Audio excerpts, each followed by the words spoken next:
আসসালামু আলাইকুম, কেমন আছেন আপনারা সবাই? আমার বাচ্চারা আজকে স্কুল থেকে এসে বলছে আম্মু মালটা জুস খাবো, প্রচুর গরম পড়েছে। আমি 2টা মালটা এখানে ধুয়ে নিয়েছি, ছোট ছোট টুকরা করে মালটাগুলো আমি কেটে নিলাম।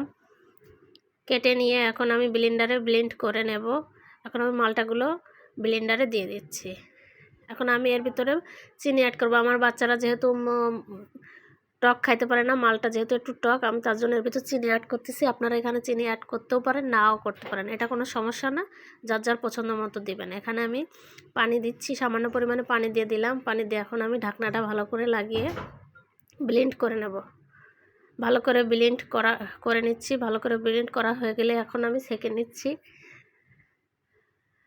এখন চামচ দিয়ে নেড়ে নেড়ে ভালো করে আমি মালটাটা ছেঁকে নেব, যাতে একটু রস না থাকে। আমার মালটাটা ছেঁকা হয়ে গেছে। এখন আমি 2টা জুস গ্লাসে মালটাটা ঢেলে নেব। অনেক বাচ্চারা আছে এমনি মালটা দিলে মালটা খায় না, অর্ধেকটা খায় অর্ধেকটা নষ্ট হয়। বাট এইভাবে মালটা জুসটা করে দিলে বাচ্চারা তৃপ্তি সহকারে খাবে। গরমের দিনে মাল্টার শরবত অথবা লেবুর শরবত খাওয়া স্বাস্থ্যের জন্য খুবই উপকারী। একটু গ্লাসগুলো সুন্দর দেখার জন্য আমি সামান্য ডেকোরেশন করে নিয়েছি। ভিডিওটা ভালো লাগলে লাইক করবেন এবং সাবস্ক্রাইব করবেন।